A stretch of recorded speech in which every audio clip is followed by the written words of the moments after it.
School থেকে আমাদের সহযোগিতা আমার ও সবার আমাদের সহযোগিতায় স্কুলটা তৈরি করা। আমরা সকলেই জানি যে মা আমাদের জীবনে কতটা গুরুত্বপূর্ণ একটা মানুষ। মা শব্দটা শুনলেই আমরা বুঝতে পারি যে এই ছোট্ট শব্দটার মধ্যে কতটা ভালোবাসা আছে, কতটা গভীর ভালোবাসা আছে। আমরা প্রতিটা দিনই হয়তো সকালে উঠি, নিজের প্রতিটা দিন শুরু করি, কিন্তু একবারও কি আমরা ভেবে দেখেছি যে মা ছাড়া আমাদের দিনটা কেমন হবে? প্রত্যেকে আমরা নারী মানেই কোথাও না কোথাও আমাদের মধ্যে মাতৃত্ব বোধ আছে। আজ আমরা কখনো ছোট শিশু আছি, তারপর আমরা বড় দিদি হচ্ছি, সম্পর্কে বিভিন্ন রকম সম্পর্কের মধ্যে জড়াচ্ছি, কখনো মাসি হচ্ছি। কিন্তু যখন আমরা মা হই বা আমাদের মধ্যে মাতৃত্ব সুলভ আচরণ হলে তখন আমরা বুঝতে পারি যে মায়ের গুরুত্বটা কতটা আমাদের জীবনে গুরুত্বপূর্ণ। যদি আমাদের একটা দিন আমাদের মধ্যে মা না থাকেন তাহলে হয়তো দিনটা আমাদের এতটা সুন্দর হবে না। সেই জন্য আমরা মে মাসে দ্বিতীয় সপ্তাহে রবিবার দিনকে মাতৃ দিবস পালন করে থাকি। এটি পৃথিবীর সমস্ত জায়গায় হয়ে থাকে।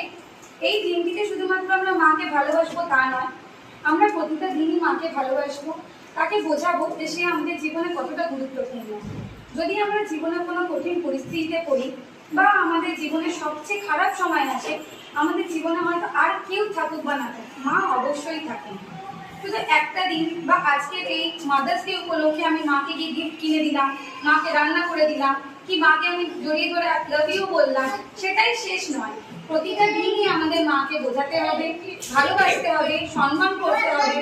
তাছাড়াও আমাদেরকে এটা ভাবতে হবে যারা আমরা মেয়ে, যারা আমরা মা বাবা ছেড়ে চলে আসছি, তাদেরকেও নিজের মাদের কথা ভাবতে হবে।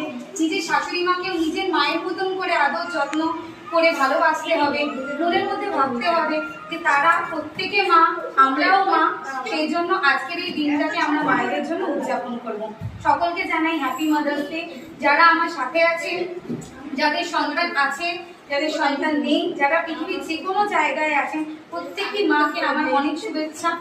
মা হওয়া অনেক কঠিন একটি কাজ, সেই জন্য মাকে সবসময় সম্মান করা উচিত। এই বলে আমি আমার বক্তব্য শেষ করলাম। দিশা আর মার কাছে, যেহেতু দিশা দুটো গেম জিতেছে, সেই ক্ষেত্রে দিশা একটা গিফট নিক, আর রফি সেকেন্ড গেমটাতে রফি স্কোর করেছে, তো রফি একটা গিফট, যদি আপনার পারমিশন থাকে। ঠিক আছে, ফার্স্ট গেম ছিল আমাদের পাজল কমপ্লিট করা, সেটাতে ফার্স্ট হয়েছে মাসুম। মাসুম এসো। এই ফটোগুলো তোলো, তোমাকে বলতে হবে।